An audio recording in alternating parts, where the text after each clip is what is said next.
하나님 말씀은 히브리서 1장입니다. 지난주에 이어서 같은 본문을 가지고 함께 말씀을 나누겠습니다. 히브리서 1장 오늘 1절에서 오늘은 4절까지입니다. 히브리서 1장 1절에서 4절까지.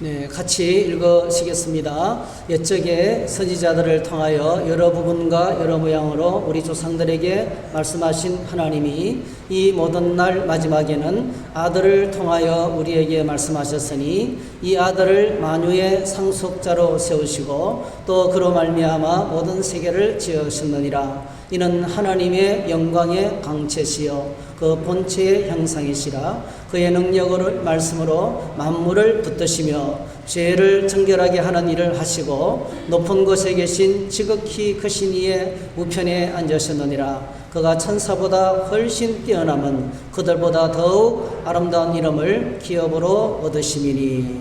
아멘. 오늘 이 말씀을 가지고 지난주에 이어서 가장 아름다운 이름, 이런 제목으로 말씀을 나누겠습니다. 잠시 기도하겠습니다. 사랑의 주님, 어려운 상황이지만은 하나님께 남았습니다. 찬양하고 기도를 통해서 은혜를 받게 하시니 감사합니다. 이제는 기록된 말씀을 붙들고 살기를 원합니다. 말씀 받을 때에 성령께서 밝히 비춰주셔서 계시의 말씀을 깨닫게 하시고 이 말씀 붙들고 매일 승리할 수 있도록 은혜를 베풀어 주시옵소서. 오늘도 말씀의 능력을 체험하는 영광스러운 예배가 되도록 저희 모두에게 축복해 주시옵소서. 예수님의 이름으로 기도하옵나이다. 아멘. 한 사람의 인생에서부터 시작해서 가정에서 국가 공동체까지 역사를 변화시키는 위대한 책이 있습니다. 바로 성경이죠. 네, 이 성경은 말씀이 들어가는 곳마다 심령이 변하고 그의 삶이 달라지고 운명이 바뀌고 이 말씀이 들어가는 공동체나 국가마다 역사가 달라집니다. 예수님이 땅에 오셔서 복음을 전파되면서 BC와 AD로 나뉘었습니다. 세상의 역사가 달라진 것을 보게 됩니다. 그래서 성경은 온 세상 모든 사람에게 열려 있는 책입니다. 누구든지 펴서 읽을 수 있습니다. 누구든지 다가갈 수 있습니다. 그런데 성경은 비밀 문서가 아닙니다. 그런데 여러분 아시는 것처럼 성경은 기록된 하나님의 뜻을 다 알 수 있는 것은 아닙니다. 성경은 계시의 책입니다. 그래서 아무리 읽어도 끝없이 반복해서 읽어도 계속해서 하나님이 열어 보여주시는 것만큼 저희들이 그 진리의 말씀을 나의 것으로 소화하고 또 이 말씀을 통해서 영적으로 성숙하고 변화를 경험하게 됩니다. 그러므로 여러분, 하나님의 말씀을 받는 것은요, 얼마나 귀한 일인지 모르겠어요. 하나님의 말씀을 받는 것이 참 귀한 일입니다. 엄청난 특권이고 또 하나님의 축복이 아닐 수가 없습니다. 우리가 히브리서 1장 1절에서 2절을 통해서 성경이 무엇인지를 생각했습니다. 구약 시대에는, 구약 성경은 선지자들에게 하나님의 말씀을 주셨습니다. 신약 성경은 예수님과 사도들에게 주신 하나님의 말씀입니다. 이제 우리가 그 말씀을 받는다는 것은 여러분 굉장히 특별한 사람이 되는 겁니다. 왜냐하면 아무에게나 성경 말씀이 주어지지 않았습니다. 하나님께서 아무에게나 말씀을 부탁하지 않습니다. 하나님의 말씀을 처음으로 받았던 선지자들은 이 말씀에 자신을 던졌습니다. 이 말씀을 왕에게든지 누구에게 전하라고 하면 그 말씀이 임하면 임한 말씀을 붙들고 목숨의 위험을 받으면서도 그 말씀을 갖고 살았습니다. 호세아 같은 선지자는 창녀하고 결혼해라. 하나님의 말씀이 임했어요, 여러분. 말씀과 함께 그의 삶을 통해서 메시지가 임했습니다. 창녀를 데리다가 부인을 삼았어요. 그러니까 그냥 단순하게 이 말씀이 임할 때에 나 그거 못합니다 이게 아니에요. 하나님의 전능하신 능력으로 임해서 이 말씀을 부인할 수가 없고 이 말씀에 자신의 생명을 드렸습니다. 그렇게 하나님께서 세우신 하나님의 사람들이 여러분 아시잖아요. 말씀이 임해서 불러 세운 사람들이 바로 선지자고 또 왕이고 제사장들인 것입니다. 신약 시대에는 하나님의 아들 예수 그리스도를 통해서 또 예수님을 보고 들었던 사도들을 통해서 말씀을 하셨습니다. 그래서 오늘 저희들이 내가 말씀을 받았다, 하나님의 말씀을 받은 사람이 되었다.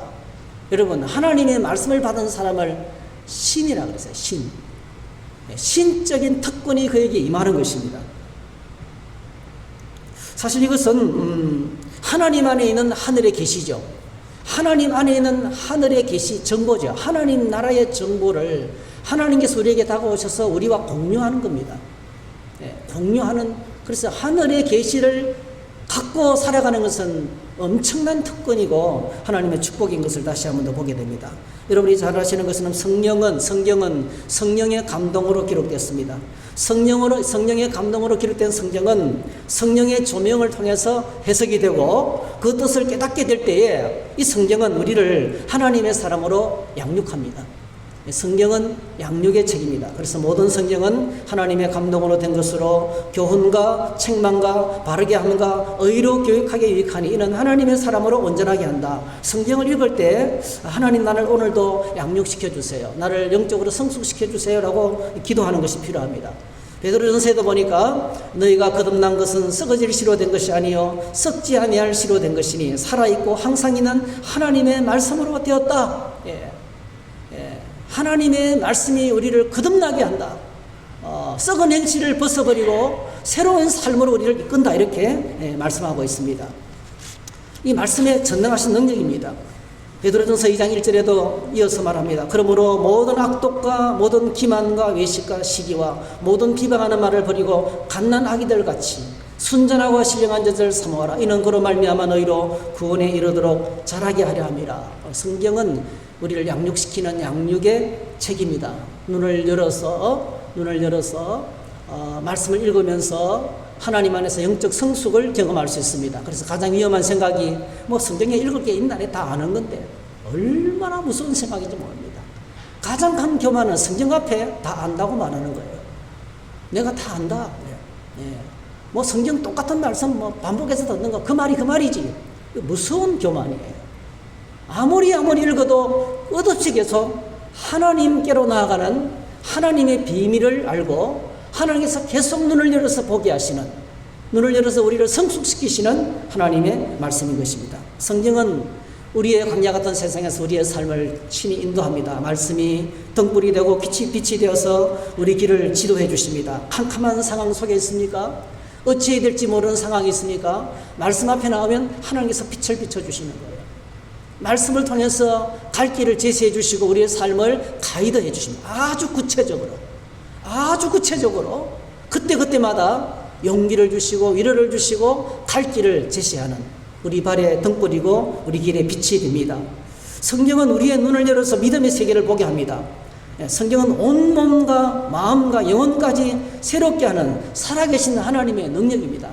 동일한 히브리서 말씀에 우리가 잘 알고 있죠. 히브리서 4장 12절 13절에 보니까 하나님의 말씀은 살아있고 활력이 있어 좌우의 날선 어떤 것보다 예리하여 혼과 영과 및 관절과 골수를 찔러 쪼개기까지 하며 또 마음의 생각과 뜻을 판단하나니 지으신 것이 하나도 그 앞에 나타나지 않음이 없고 우리의 결산을 받으실 이의 눈앞에 만물이 벌거벗은 것 같이 드러난다. 성경은 우리의 모든 깊은 것까지, 영혼 깊숙한 것까지 우리 상태를 깨달아 알게 하고 밝히 보여주는 수술하는 칼과 같다. 사람을 살리는 수술하는 칼과 같다. 그렇게 말씀하고 있습니다. 자, 이 성경이 계속 집중적으로 조명하는 한 분이 있죠. 이 성경이 계속 집중적으로 우리에게 보여주고 있는 한 분이 있습니다. 누굽니까? 유일한 구원자 되시는 예수 그리스도. 우리가 정말 믿을 수 있는 참된 믿음의 대상이 되시는 예수 그리스도를 계속 집중적으로 우리에게 조명해주고 있습니다. 예수님께서 친히 말씀하시기를 자신을 믿지 않는 유대인들을 향하여서 아주 의미심장한 말씀을 하셨습니다. 이렇게 말씀하셨습니다. 요한복음 5장 38절에 보니까 그 말씀이 너희 속에 거하지 아니하니, 이게 제일 중요하죠. 말씀이 너희 속에 거하지 아니하니.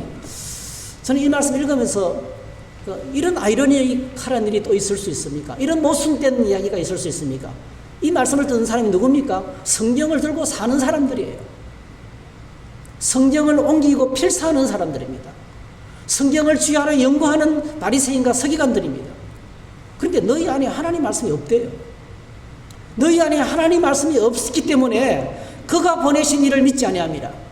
예수님을 믿지 않는 결정적인 이유가 예수님이 누군지 모르는다는 거예요. 이 예수님이 누군지 모르는 결정적인 이유가 그들 안에 하나님의 말씀이 없기 때문입니다. 너희가 성경에서 인생을 얻는 줄 생각하고 성경을 연구하거니와 이 성경이 곧 내게 대하여 증언하는 것입니다. 모든 성경이 집중적으로 한 분을 가르치고 있는데 그분이 바로 누굽니까? 우리가 유일하게 믿을 수 있는 유일한 믿음의 대상이신, 우리의 참 믿음을 결정하는 우리의 믿음의 대상이신 예수님을 우리에게 소개하고 있다는 것입니다.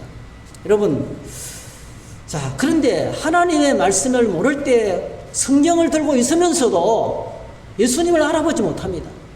구원자를 찾지 못합니다. 누구에게 가서 부탁해야 될지 몰라요. 어떤 문제가 생기면 누구를 찾아가야 될지 몰라요. 여러분, 그런 경우 많잖아요. 몸이 아픈데 병원을 잘못 찾아가서 얼마나 고생을 합니까? 근데 어떤 병원을 딱 맞으면 정확하게 내 병의 원인을 알려주고 그때부터 치료가 되기 시작하는 거예요. 오늘 이 땅에서 우리가 삶을 살아가다가 정말 믿고 나아갈 믿음의 대상이 있어요. 우리가 정말 붙잡을 수 있는 믿음의 대상이 있습니다. 세상은 나를 믿고 자신의 지식을 믿고 자신의 경험을 믿고 사람들의 말을 믿고 돈의 힘을 믿고 권력의 힘을 믿지만은요, 다 지나가는 것들이에요. 다 바뀌는 것들이에요. 영원히 믿을 수 있는 대상이 하나도 없습니다. 하나님 소리에게 정말 믿을 수 있는 유일한 믿음의 대상으로 예수님을 보내주셨습니다. 자, 그런데 이 말씀이 우리 안에 거할 때 그 말씀이 너희 속에 거하지 아니하니 눈이 감겼습니다. 근데 말씀이 우리 안에 거하면, 하나님의 말씀이 우리 안에 들어와서 이게 말씀이 귀에 들려오기 시작하고 예배가 드려지기 시작하고 말씀에 반응을 하기 시작하면 어떤 일이 벌어집니까? 성경은 이렇게 말합니다. 요한복음 14장 6절에 보니까 예수께서 이르시되 내가 곧 길이요 진리요 생명이니 나로 말미암지 않고는 아버지께로 올 자가 없느니라. 길 되시고 진리 되시고 생명 되시는 예수님을 발견합니다. 말씀을 통해서 예수님이 누구신지 발견하는 거예요. 드디어 인생의 방황이 끝이 납니다. 여러분. 인생의 목자를 만납니다. 이 말씀을 통해서. 그리고 신앙생활에 엄청난 변화가 찾아옵니다.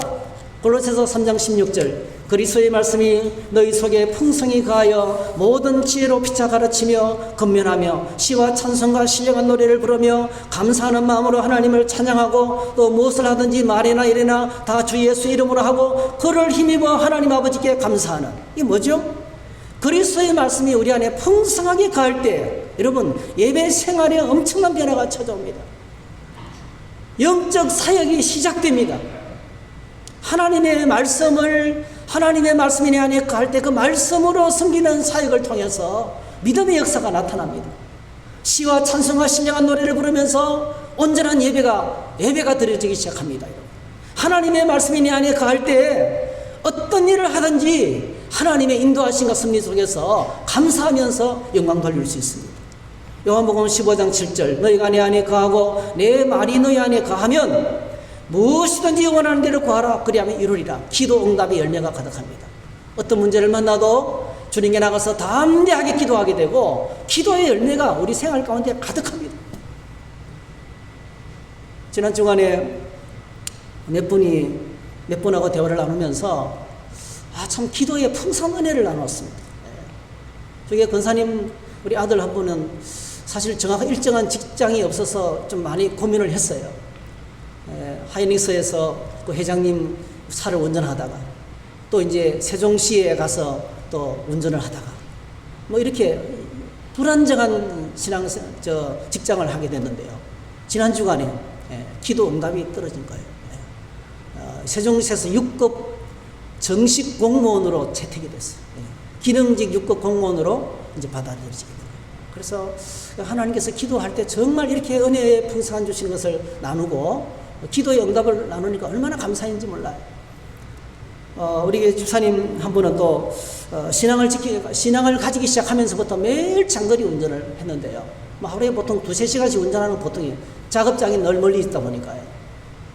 옛날에는 가다가 졸다가 사고도 나고 뭐 이런 또 사업을 하다 보니까 정확하게 돈이 필요할 때 보면은 나올 때는 하나도 없고 이게 돌아가야 되잖아요. 이게 못 돌아가면 부도가 나는 거거든요. 그런데 저희가 가서 고백하시더라고요. 아, 목사님 신기해요. 나올 구멍이 하나도 없는데 정확하게 하나님이 주시더라는 거예요. 하나님이 주시는 것을 피부로 느끼고 소름이 끼칠 정도로 그런 경험을 한두 번 한 게 아니에요. 여러분, 이게 주님의 말씀이 내 안에 들어오면 기도 응답의 풍성한 열매가 맺힙니다.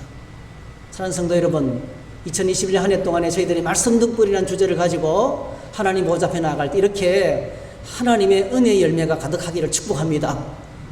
예배가 바뀌고 생활 속에 열매가 맺히고 기도가 응답이 되고 그리고 살아계신 주님을 체험하는 그런 역사, 그리스도의 말씀이 우리 안에 풍성히 갈 때, 자, 히브리서 말씀을 저희들이 보고 있는데요. 히브리서 1장 1절에서 3절 사이에 이 말씀이 집중해서 조명하는 하나님의 아들 예수 그리스도가 어떤 분인지 저희들이 지난 주일에 4가지까지 생각했어요. 첫 번째로 하나님 어떤 분이, 예수님 어떤 분이십니까? 네, 만유의 상속자가 되십니다. 만유의 상속자. 예수님이 온 우주 만물을 상속받았습니다, 여러분. 오늘 저와 여러분들이 예수 그리스도 안에서 예수님과 우리가 연합해서 하나가 되었습니다. 주님의 상속이 우리의 상속인 거예요. 할렐루야. 얼마나 큰 은인지 몰라요. 그래서 여러분, 아무리 캄캄한 일을 만나도 당황하지 마세요. 주님 안에 있는 모든 것들이 다 우리의 것입니다. 하나님께서 이 문제를 해결해 주시고 우리의 결핍을 채워주실 것을 믿습니다. 그리고 두 번째로 예수님은 우주 만물을 창조하신 주인이시다. 네, 주인이시다.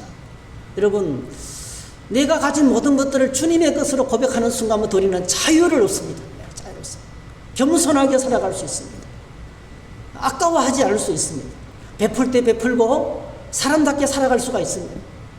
내가 가진 모든 것들이 다 하나님이 창조하신 주인이시다. 만유의 주인 되시는 예수님을 저희들이 배웠습니다. 세 번째로 그분은 하나님의 영광의 광채시다. 햇빛만 비춰도 해가 떴구나 알 수 있어요. 광채만 비춰도, 빛만 비춰도 그 빛의 근원이 어떤 상태에 있는지 알 수 있습니다. 예수님의 모습을 통해서 하나님의 영광의 광채가 얼마나 대단한 것인지 요한복음에서는 이렇게 말합니다. 예수님을 보니까 은혜와 진리가 충만하다. 네. 말씀이 육신이 되어 우리 가운데 가하며 하나님의 영광이 가득하고 은혜와 진리가 충만하더라. 예수님의 전 삶은 하나님의 영광을 비추는 삶이었어요. 이것이 주님을 따라가는 저와 여러분의 삶이 되어야 됩니다. 우리의 삶이 마치 달빛이 햇빛을 흠뻑 받아서 캄캄한 밤하늘을 환히 비추는 것처럼 하나님의 은혜를 충만히 받아서 하나님의 영광의 광채를 세상에 비추는 사람들, 빛이 되고 소금이 되는 삶을 하나님이 살기를 원합니다. 그리고 그분은 본체의 형상이다. 이 본체의 형상, 이 말은 뭐죠? 도장이라, 스탬프. 그 아버지를 꼭 빼닮은 자녀를 보는 것처럼, 자녀의 모습을 통해서 부모의 모습을 보는 것처럼 동일하게 오늘 저희들의 모습을 통해서 하나님의 이미지가 선포되어야 됩니다. 하나님의 영광의 이미지, 하나님의 형상의 이미지. 그래서 우리가 가는 곳마다 하나님의 형상의 이미지가 나타나야 된다는 사실을 우리가 믿음의 주 되시는 예수님이 이런 분인 것을 바라보면서 이렇게 따라가는 믿음의 사람이 되어야 된다고 생각했습니다. 오늘은 5번째입니다. 오늘은 5번째. 자, 3절에 보니까 그의 능력의 말씀으로 만물을 붙드시는 분, 만물을 붙잡으신다. 이 만물을 붙잡는다는 것은 섭리하시고 만물을 유지하시고 보존하시고 섭리하시고 경영하신다는 겁니다. 운행하시는 겁니다. 우리 예수님은 만물을 운행하시는 분이십니다. 여러분, 만물을 운행하시는 분, 만물을 다스리시는 분이십니다. 온 우주 만물을 섭리하시는 분이십니다. 그래서 참 안심이 됩니다. 온 세상은 주님의 경영 안에 있습니다. 꼭 기억하세요. 온 세상은 주님의 경영 안에 있습니다. 교회와 이 땅과 온 세상은 하나님의 경영 속에 있습니다. 주님의 통치 가운데 있다는 거예요. 주님의 경영 가운데 있다는 것입니다. 시편에 보니까 이렇게 말씀하고 있죠. 시편 2편 1절에 보니까 어찌하여 이방 나라들이 분노하며 민족들이 헛된 일을 꾸미는가. 세상의 군왕들이 나서며 관원들이 서럽게 하여 여호와와 그의 기름 부음 받은 자를 대적하며 우리가 그들의 맹것을 끊고 그의 결박을 벗어버리자 하는도다. 하늘에 계신 이가 웃으시며 주께서 그들을 비웃으시리로다. 잠언에 보니까 마음의 경영은 사람에게 있어도 그것을 이루시는 분은 하나님이시다. 하나님이 이루신다. 그렇게 말씀하고 있습니다. 아무리 떠들고 아무리 난리를 치고 아무리 집권자가 세상을 바꾸려고 엉망으로 만들려고 해도 하나님께서 주님이 경영하신다. 온 우주 만물의 주권을 가지고 주도적으로 세상을 이끌어 가시는 분은 주님이시라는 것입니다. 그래서 성경책은요, 이 주님이 세상을 어떻게 경영하신다고 말씀하고 있습니까? 그의 능력의 말씀으로, 그의 능력의 말씀으로 만물을 붙드신다. 그의 능력의 말씀으로 만물을 붙드신다. 그래서 여러분, 이 성경책은 그냥 책이 아니에요. 성경책은요, 주님이 온 우주 만물을 통치하는 교과서입니다. 세계 경영이 이 안에 있습니다, 여러분. 온 우주 만물과 세계를 향한 주님의 경영이 성경 말씀 안에 다 있어요. 그래서 성경 말씀을 가까이 하고 말씀을 소유한 사람은 세계 길을 경영하시는, 우주 만물을 통치하시고 경영하시는 주님 안에 있게 됩니다. 엄청난 비전과 아무도 따라할 수 없는 하나님의 비전과 열정과 가슴을 소유할 수 있고 하늘의 비전을 소유할 수가 있는 것입니다. 하나님의 사람 모세가 세상을 떠났습니다. 출애굽에서부터 광야 40년 동안 모세처럼 탁월하게 하나님 가까이서 하나님과 백성들 사이에서 중보하면서 백성들이 잘못하면 그 잘못한 걸 가지고 하나님께서 하나님 나를 죽여주세요. 내가 대신 심판을 받겠습니다. 이 백성을 살려주세요. 그러면서요, 그 사랑과 정성과 능력과 기도로 그렇게 수없이 하나님을 경노하게 하고 하나님을 시험하고 우상 숭배하고 간음을 하고 그러면서 매를 맞는 그 말 안 듣는 목이 곧은 이스라엘 백성들, 그 백성들을 40년 동안 출애굽에서부터 홍해를 건너고 광야를 지나서 가나안 땅 입구까지 인도했던 위대한 민족의 지도자, 위대한 정치 지도자, 하나님을 섬기면서 백성들을 섬기는 그와 같은 신실한 지도자는 여러분 전무후무한 지도자였어요. 그 모세가 세상을 떠났습니다. 백성들이 한 달 동안 애곡했어요. 신명기 34장 7절 9절에 보니까 모세가 죽을 때 나이가 120세였으나 그의 눈이 흐리지 아니하고 기력이 쇠하지 아니하였더라.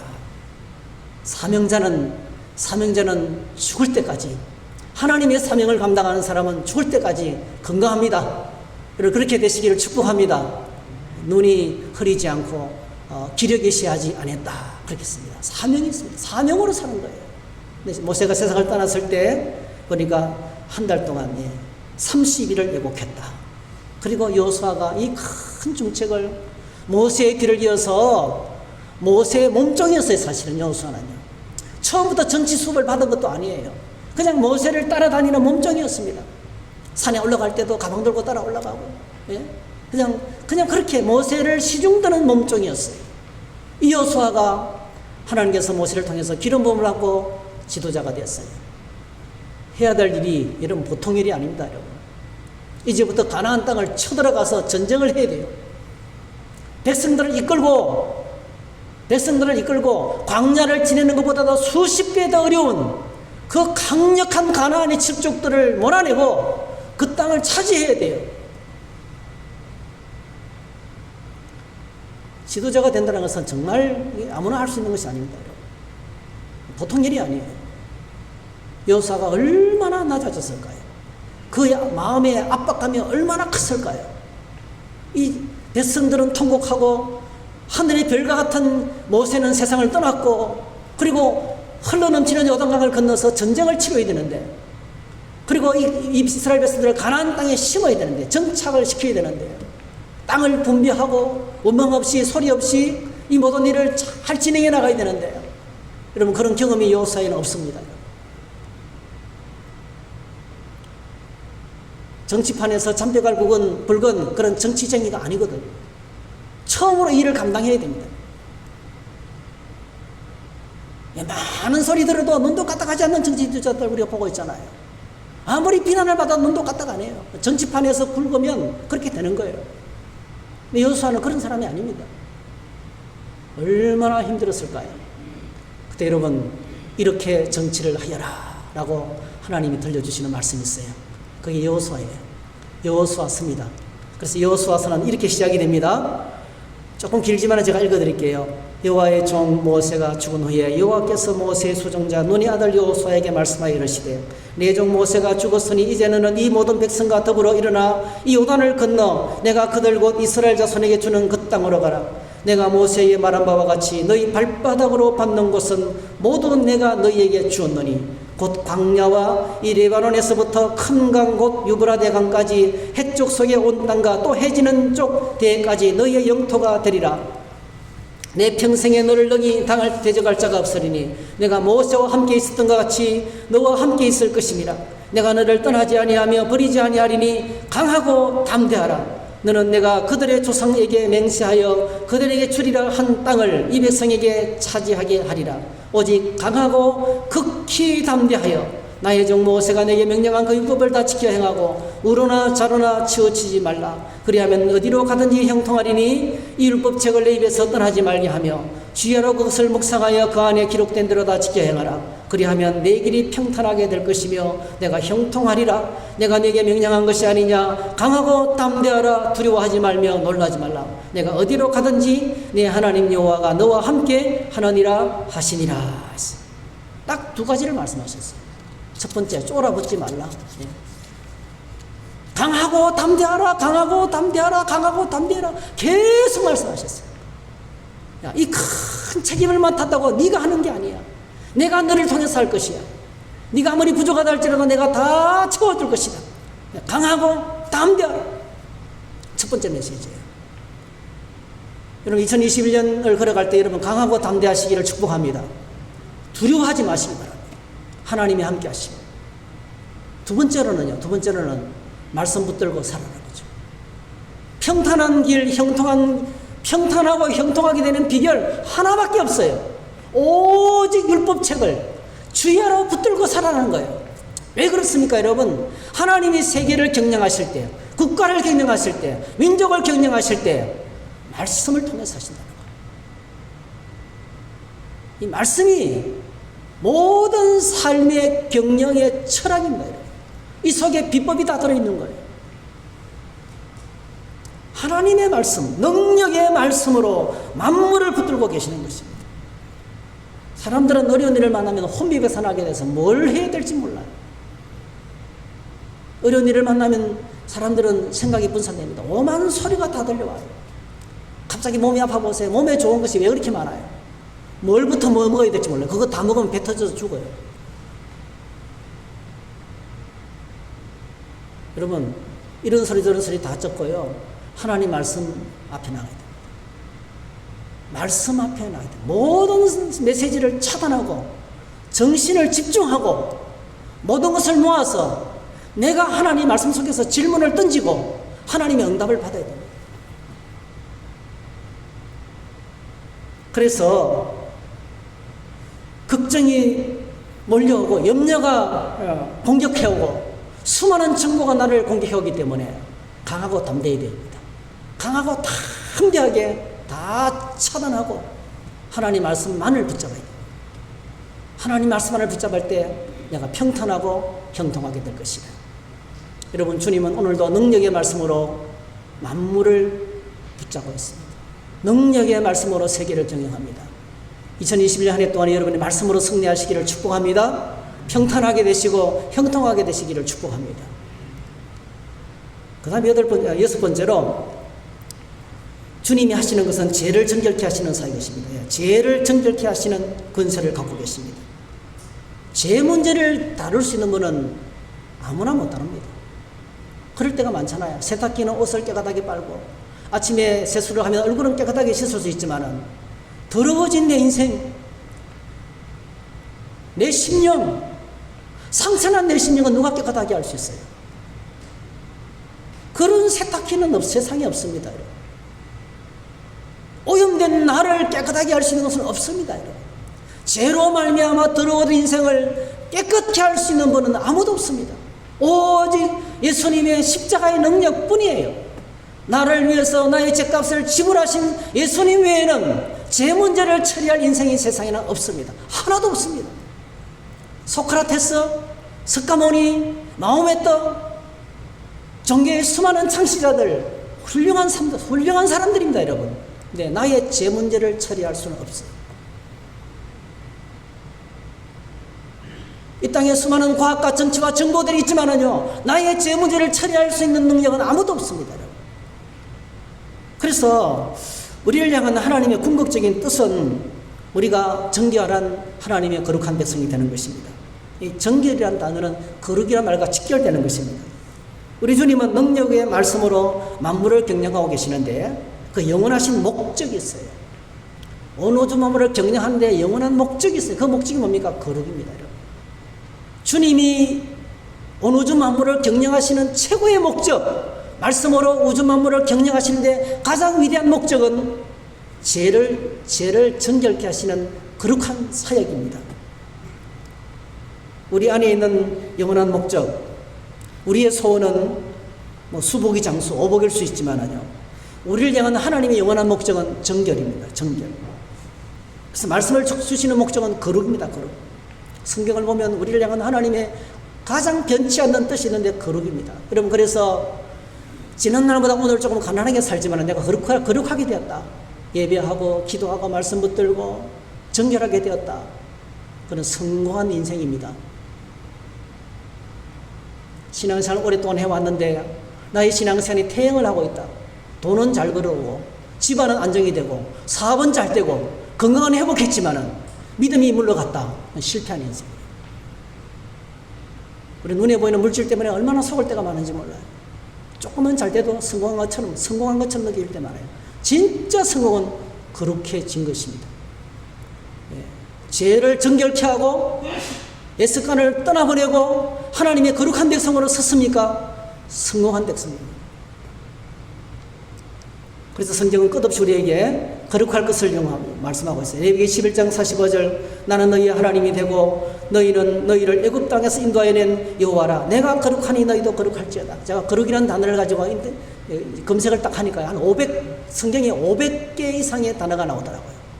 거룩이라는 단어가 성경 속에 500구절, 460몇 구절인데 거의 500구절 가까이 나와요. 그래서 얼마나 하나님께서 우리를, 그래 거룩이라 말 안 했지만은 거룩의 의미를 내표하는 단어는 또 엄청 많거든요. 정결이라든지 뭐 깨끗하게 이런 단어는 똑같은 단어거든요. 우리를 향한 하나님의 거룩이 얼마나 강력한지를 보게 됩니다. 로마서 8장 28절, 우리가 알거니와 하나님을 사랑하는 자 곧 그의 뜻대로 부르심을 입은 자들에게는 모든 것이 합력하여 선을 이루십니다. 하나님이 미리 아신 자들을 또한 그 아들의 형상을 본받게 하기 위하여 미리 정하셨으니 이는 그로 많은 형제 중에서 맏아들이 되게 하려 하심이라. 또 미리 정하신 그들을 부르시고 부르신 그들을 또한 의롭다 하시고 의롭다 하신 그들을 또한 영화롭게 하셨느니라. 자, 우리를 부르신 최고의 목적, 하나님의 아들 예수님처럼 되는 겁니다. 거룩이죠. 거룩을 향해서 나아가는 인생이 바로 우리를 향한 하나님의 최고의 목적이라고 말씀하고, 그래서 우리를 거룩하기 위해서 주님이 하신 일이 뭔지 알고 있습니다. 성경에 보면요, 처음부터 끝까지 우리를 거룩하게 하시기 위해서 주님이 하신 일로 가득 차 있어요. 자, 제일 먼저 천지를 창조하시고 하나님 우리를 거룩하시기 위해서 제일 먼저 시간을 거룩하게 구별했어요. 거룩이라는 단어는 나의 삶의 일부 중에서 하나를 구별해서 주님께 드리는 겁니다. 죄를 떠나서, 세상을 떠나서 구별되게 하나님께 드리는 겁니다. 하나님이 제일 먼저 구별하신 것, 안식일이죠. 일곱째 날을 복되게 하사 거룩하게 하셨다. 하나님 제일 먼저 시간을 구별하셨어요. 그리고 하나님께서 두 번째로 출애굽한 백성들에게 장소를 구별했습니다. 장소를. 하나님의 구별된 예배하는 장소가 뭡니까? 바로 회막입니다. 회막이라는 말 자체가요, 모이는 곳입니다. 하나님의 백성들이 모이는 곳, 모여서 예배, 하나님을 만나고 사람들을 만나는 곳, 만남의 장소, 하나님과의 만남의 장소, 성도들과의 만남의 장소, 오늘날 교회입니다, 여러분. 두 번째로 장소를 구별하셨어요. 그리고 여기서 섬길 사람들을 구별하셨어요. 제사장들, 선지자들, 왕, 선지자, 제사장, 이렇게 하나님의 사람들을 하나님께서 구별하셨어요.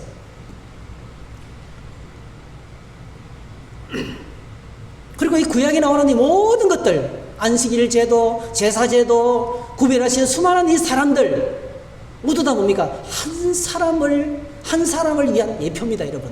모든 제사, 모든 구별, 모든 거룩의 마지막 포커스가 되었습니까? 바로 예수 그리스도입니다. 하나님이 보내시는 유일한 구원자가 되시는 예수 그리스도를 우리에게 소개하기 위해서 준비 과정으로 이렇게 하셨습니다. 예수님께서 이 땅에 오셔서 하신 일이 바로 뭡니까? 공생의 기간 동안에 낮고 천한 사람들과 함께 하셨습니다. 여러분, 낮고 천한 사람들과 친구가 되셨어요. 세리와 창녀들과, 그 다음에 또 이제 죄인들과 병든 자들과 그들에게 다가가셔서 같이 먹고 마시면서 친구가 되어 주셨습니다. 그리고 십자가에 죽으셨습니다. 예수님의 십자가의 죽으심을 통해서, 예수님의 십자가의 죽으심을 통해서, 주님의 공생의 사역을 통해서 진리를 몰라서 방황하는 자들에게 진리를 가르치시고 모든 질병을 치료하시고 천국을 소개시키면서 놀라운 일을 하셨는데요, 마지막 이 십자가를 통해서 주님이 엄청난 일을 하셨습니다. 그게 바로 뭡니까?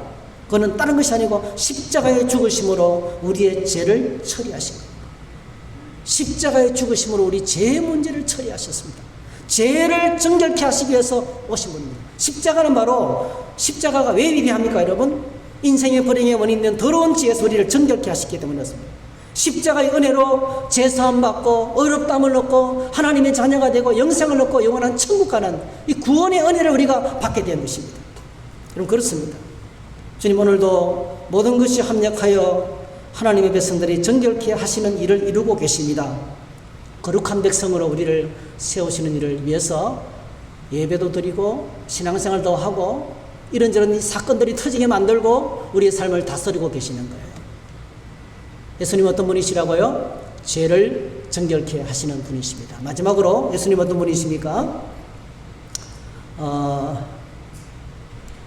하나님 보좌 우편에 앉아 계십니다. 하나님 보좌 우편에 앉아 계십니다. 높은 곳에 계신 지극히 높은, 지극히 크신 이의 우편에 앉으셨다. 이거는 오늘 저와 여러분들이 가야 할 신앙의 마지막 종착지입니다. 우리의 신앙의 마지막 종착지를 미리 보여준 거예요.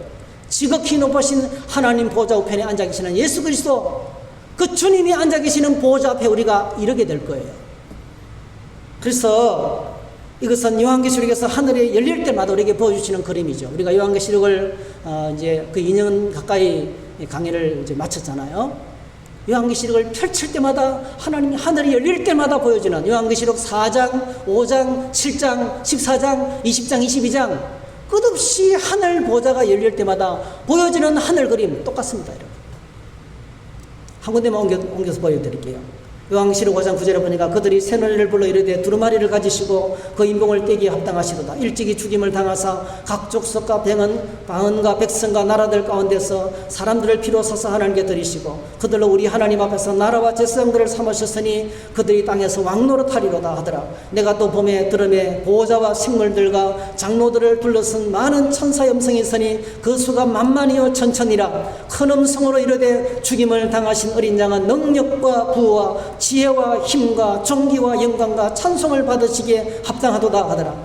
내가 또 들으니 하늘 위에와 땅 위에와 땅 아래와 바다 위에와 또 그 가운데 모든 피조물들이 이르되 보호자에 앉으시니와 어린 양에게 찬송과 존귀와 영광과 권능을 세세토록 돌릴지어다니 내 생물이 이르되 아멘 하고 장로들은 엎드려 경배하더라 했어.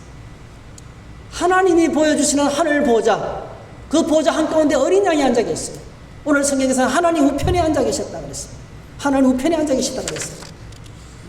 시편 110편을 보면 아주 이렇게 간단한 구절이 언급되고 있습니다. 시편 110편 1절에 보니까 여호와께서 내 주에게 말씀하시기를 내가 내 원수들로 내 발판이 되게 하기까지 너는 내 오른쪽에 앉아 있으라 하셨거든요. 우편의 개념을 설명하는 거예요. 이는 고대 군사 문화입니다.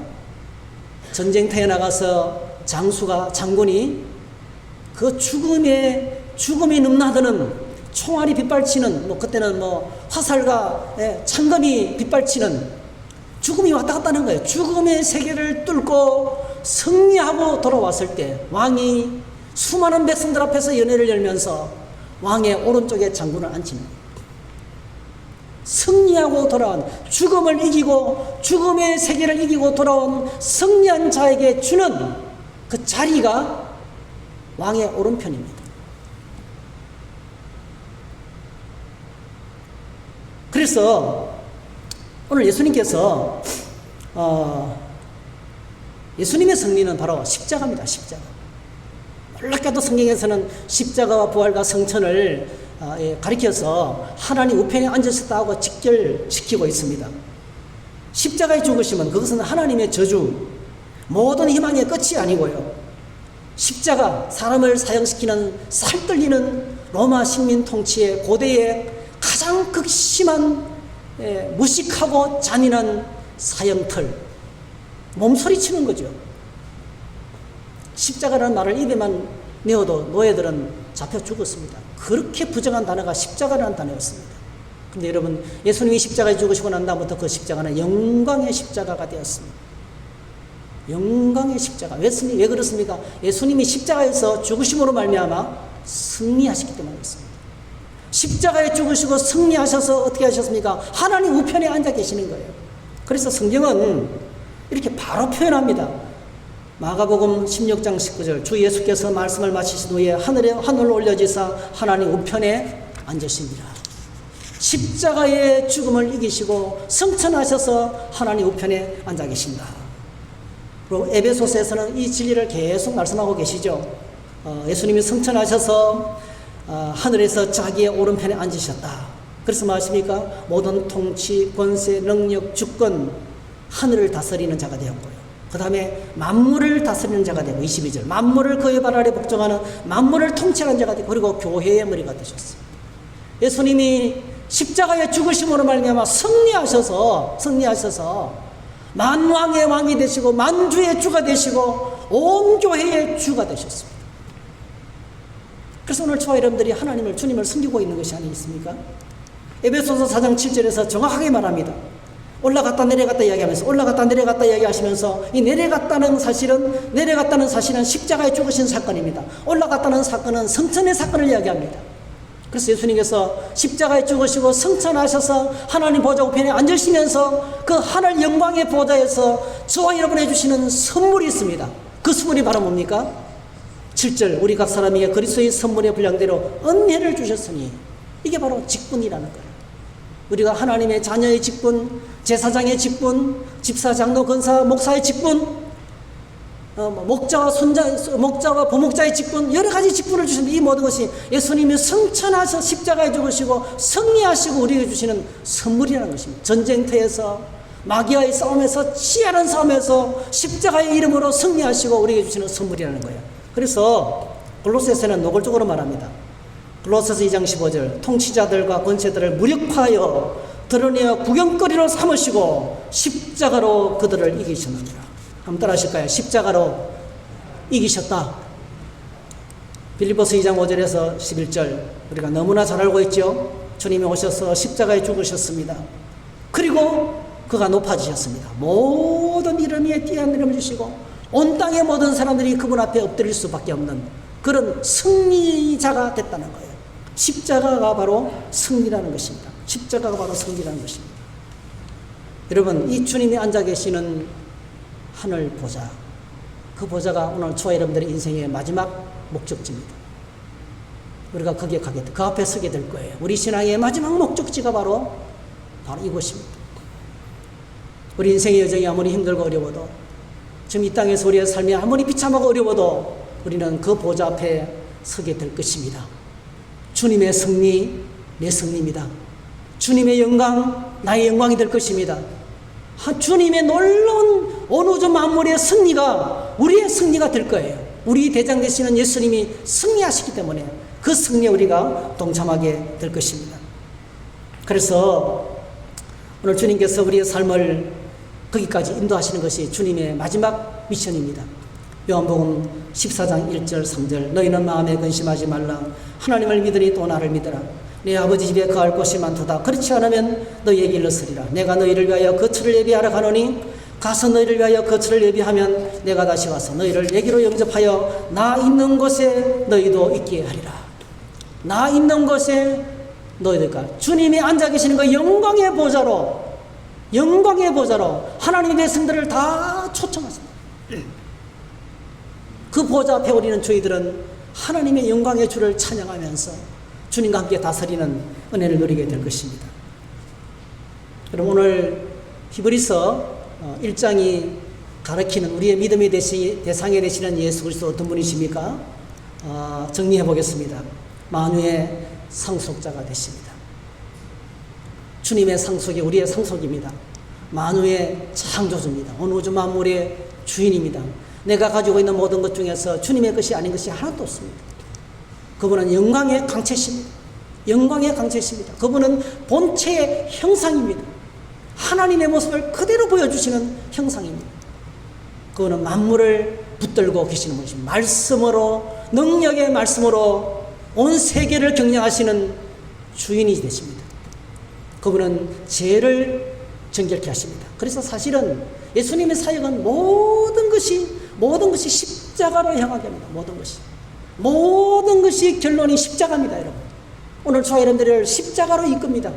십자가를 통해서 인생이 바뀌고 달라지고 삶이 변화되고 영광스러운 지위를 회복하게 되는 것입니다. 그리고 마지막으로 우리를 하여금 하나님의 영광의 보좌로, 하나님 보좌 우편에 그분이 앉아 계시는데 우리의 삶을 그리로 인도하실 줄로 믿습니다. 이런 주님을 통합해가지고 4절에 이렇게 압축해서 말씀하고 있습니다. 그가 천사보다 훨씬 뛰어남은 그들보다 더욱 아름다운 이름을 기업으로 얻으시니, 예수님께서 가장 아름다운 이름을 소유하고 있습니다. 아름다운 이름은 아름다운 삶에서 나오는 결과입니다. 아름답다는 말을 우리가 알잖아요. 이 아름답다는 말을 알고 있어요. 아름답다는 말 속에 여러분, 추하고 더러우면 아름다울 수가 없습니다. 아무리 그 사람이 알려진 사람이랄지라도 성추행을 하고 죽었어요. 더러운 인생이에요. 아무리 유명한 사람이랄지라도 여러분, 그분의 이름이, 마지막에 이름이 아름답지 못하면 엉망으로 살았다는 거예요. 아름다운 이름은 아름다운 삶을 통해서 얻어지는 거예요. 오늘 주님께서 만유를 창조하시고 온 우주 만물의 주인 되시고 이 땅에 오셔서 하나님의 영광의 강체가 되시고 하나님의 모습을 보여주는 100% 하나님의 모습을 보여주는 이미지가 되시고, 그리고 만물을 능력의 말씀으로 다스리시고, 그분은 저와 여러분의 죄를 정결케 하시기 위해서 자신을 들이셨어요. 영광의 보좌를 버리고 이 땅에 오셔서 낮고 천한 사람과 함께 하시면서 진리를 몰라 방황하는 사람이 진리를 가르치시고, 모든 병든 자를 치유하시고, 할렐루야, 하나님이 여러분을 치유하시기를 축복합니다. 병든 사이를 치유하시기를 기도합니다. 그리고 천국의 소망을 심어주시고 우리의 삶의 마지막 종착지를 보여주시는 이 예수님, 이런 분을 향하여서 성경이 평가하는 평가가 있습니다. 가장 아름다운 이름을 가졌다는 거예요. 이 가장 아름다운 이름을 따라가고 섬기고 모시는 사람이 저와 여러분들입니다. 오늘 저와 여러분의 생애가 이렇게 주님 안에서 아름다운 생애가 되시기를 축복합니다. 우리의 이름, 아름다운 인생이 되시기 바랍니다. 떠나고 난 다음에도 참 훌륭하게 사셨지. 정말 훌륭하게 사셨지.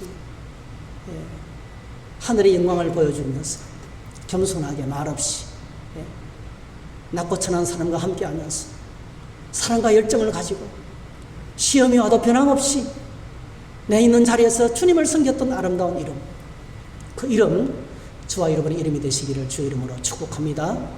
할렐루야. 기도하겠습니다. 하나님 아버지, 히브리서 말씀을 통해서 성경에 가르치고 있는 예수 그리스도가 누구신지 7가지로 묵상하게 하시니 감사합니다. 이 아름다운 이름을 소유하신 예수 그리스도, 저희 모두가 따라갈 수 있도록 축복해 주시옵소서. 아름다운 믿음의 공동체가 되게 하시고 아름다운 사람이 가득한 하나님의 교회가 되도록 저희 모두에게 복을 내려 주시옵소서. 예수님의 이름으로 기도하옵나이다. 아멘. 우리 다 함께 말씀을 생각하면서 함께 찬양했으면 좋겠습니다. 슬픈 마음 있는 사람, 예수 이름으로 영원토록 변함없는 기쁜 마음 얻으리. 우리 박수 치면서 한번 찬양하십시다. 슬픈 마음 있는 사람 예수 이름 믿으며 영원토록 변함없는 기쁜 마음 얻으리.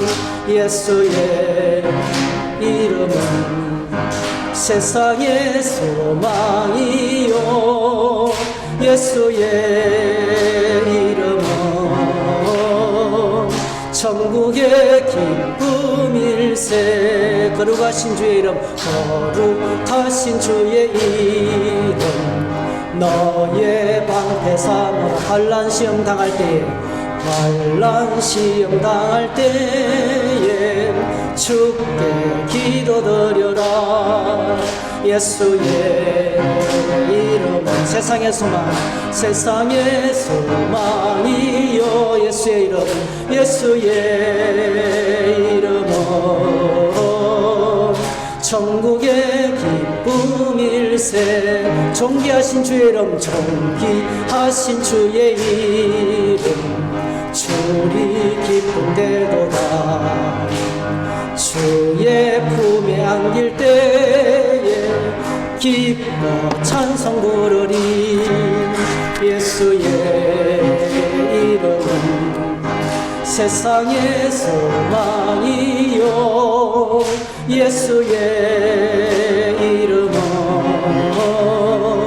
천국의 기쁨일. 우리 갈 길 다간 후에, 우리 갈 길 다간 후에 보좌 앞에 나가 왕의 왕께 경배하며, 왕의 왕께 경배하며 멸류관을 드리리. 예수의 이름은 세상의 소망이요 예수의 이름은 천국의 기쁨일세. 할렐루야. 예, 함께 서로 인사 나누겠습니다. 하나님이 하십니다. 성령님이 하십니다. 사람은 빚만큼 살고 기도만큼 이룹니다. 네, 할렐루야.